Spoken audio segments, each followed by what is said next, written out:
Hi guys, back from my birthday break. I changed up my room, I changed up my background, changed up the way that we're displaying what we're talking about. Changed up a lot of things. I love birthdays because they feel like a rebirth, so hopefully you guys notice a difference. And just so happy to be here. Fernando, thank you so much for joining my live. I'm going to be trying to be better about telling you guys when I'm going to be live and when I'm going to take a break, because I know some of you asked. But I'm reading the Little Red Book on Twitter at 7. So I already read such good sales information in that book. That's kind of for more people that want sales training. That's a great thing to tune into. But that's available at ShopGen Store. This is available on ShopGen Store. Think and Grow Rich, the workbook. And we're talking about our fears and how to face our fears to grow rich, because I mean, you have everything that it takes. Sometimes you're just afraid, so we have to kind of go into your fears.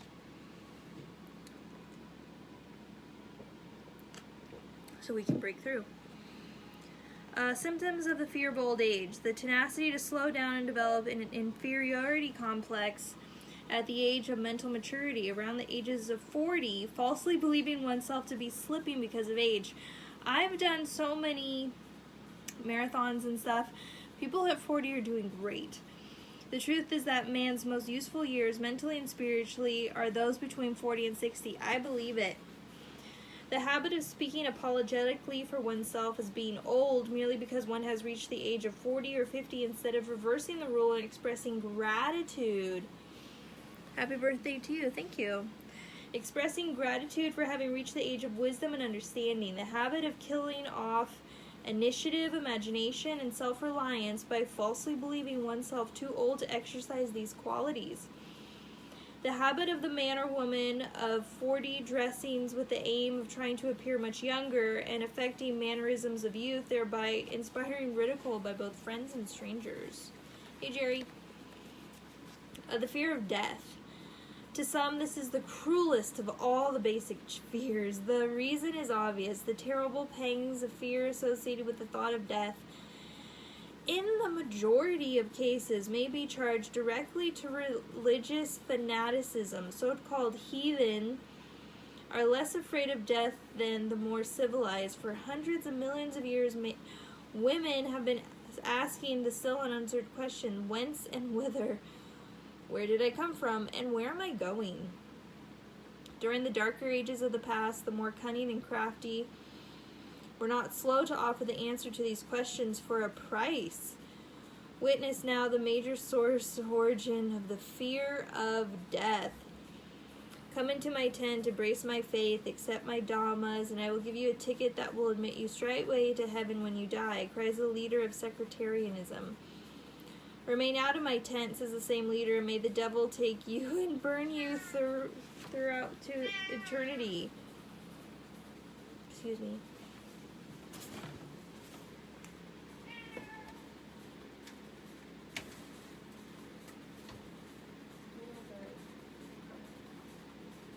There's a rat that came in here when you weren't here. Come back.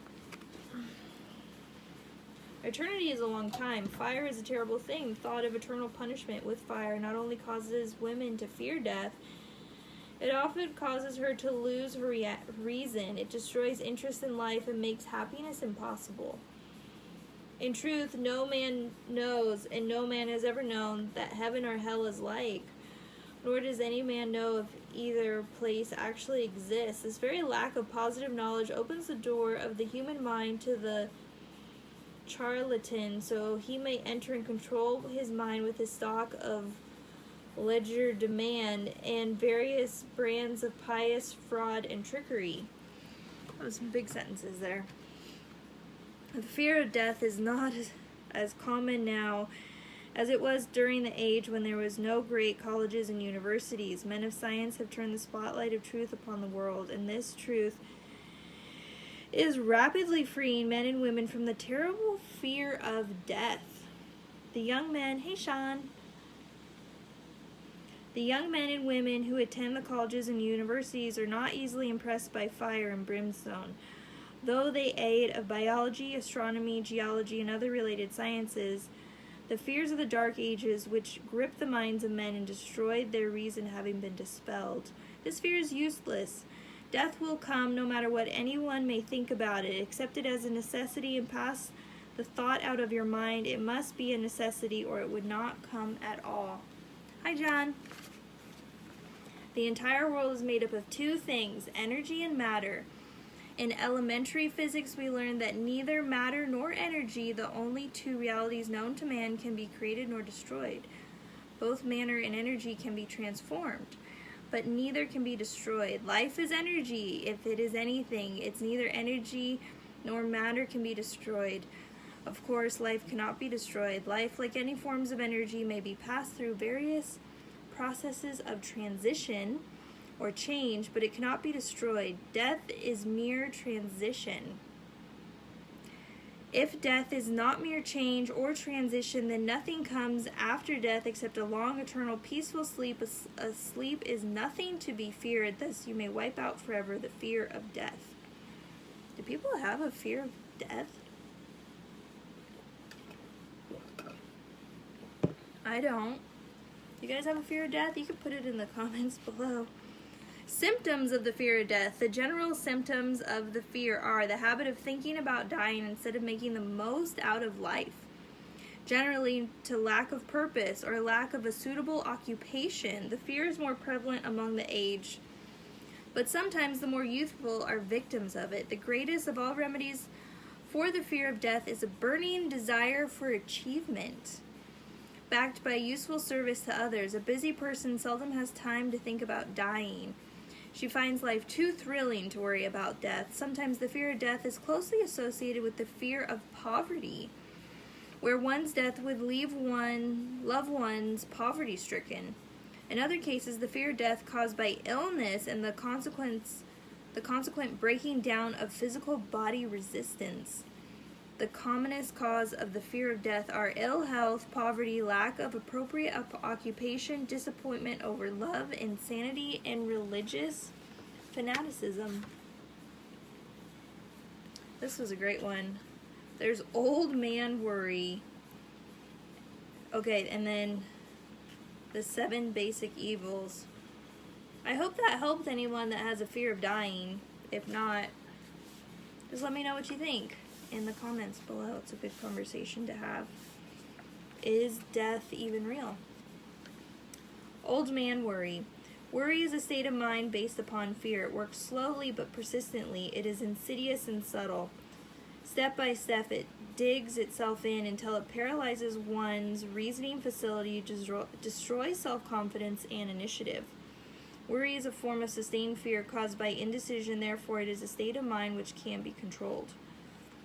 An unsettled mind is helpless. Indecision makes an unsettled mind. We do not worry over conditions once we have reached a decision to follow a definite line of action.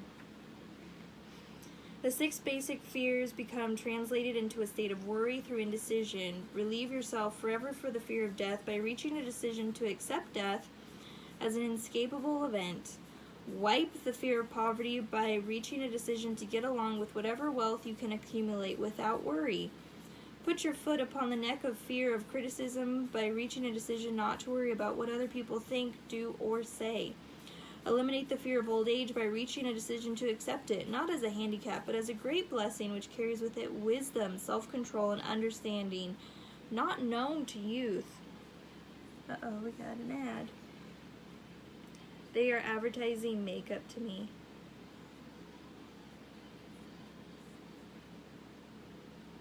So now I have to sell makeup on my... I'll sell makeup, fine. This is my favorite kind of makeup. You can find that at Shop Jen's store. You know what color it is? Rich Tan, number 238. That's my favorite color. Acquit yourself for the fear of ill health by decision to forget symptoms. Master the fear of loss of love by reaching a decision to get along without love, if that is necessary. Kill the habit of worry in all its forms by reaching a general blanket decision that nothing which life has to offer is worth the price of worry. my battery's dying. So I just said, nothing which life has to offer is worth the price of worry. Amen to that. With the decision will come poise, peace of mind, and calmness of thought, which will bring happiness. A woman whose mind is filled with fear not only destroys her own chances of intelligent action, but she transmits these destructive vibrations to the minds of all who come in contact with her and destroys also their chances. The person who gives expression by word of mouth to negative or destructive thoughts is practically certain to experience those results of the words in the form of a destructive kickback. The release of destructive thought impulses alone, without the aid of words, produces a kickback in more ways than one. First of all, and habits most important to be remembered. Hey, Jim. The person who releases thought of destructive nature must suffer damage through the breaking down of the facility of creative imagination. Secondly, the presence in the mind of any destructive emotion develops a negative personality which repels people and often converts them into antagonists. The third source of damage to the person who entertains or releases negative thoughts lies in the significant fact these thought impulses are not only damaging to others, but they embed themselves in a subconscious mind of the person releasing them, and there become a part of her character. One is never through with a thought merely by releasing it. When a thought is released, it spreads in every direction through the medium of the ether, and it plants itself permanently into the subconscious mind of the person releasing it. Your business in life is presumably to achieve success. To be successful, you must find peace of mind, acquire the material needs of life, and above all, attain happiness. My number one goal. All of these evidences of success begin in the form of thought impulses. You may control your mind. You have the power to feed it whatever thought impulses you choose. With this privilege goes also the responsibility of using it constructively. You are the master of your own earthly destiny, just as surely as you have the power to control your thoughts. You may influence, direct, and internally control your own environment, making your life what you want it to be, or you may neglect to exercise the privilege which is yours to make life to order, thus casting yourself upon the broad sea of circumstance, where you will be tossed hither and yon like a chip of the waves of the ocean. Good to be back.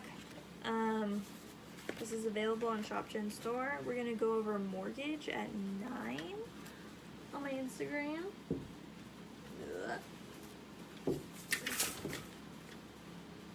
I had a great birthday. Thank you for asking. Ready to get back into it. Ready to have some fun. It's going to be a really great year. I can't wait to see how much growth is going to happen in this year for me. I'm really excited to see that. So, thank you so much for watching my live. That was a really great talk about fear of dying and fear of old age. Like, now you don't have to fear it because it's just going to happen. So, there you go. Okay, talk to you guys later. Bye.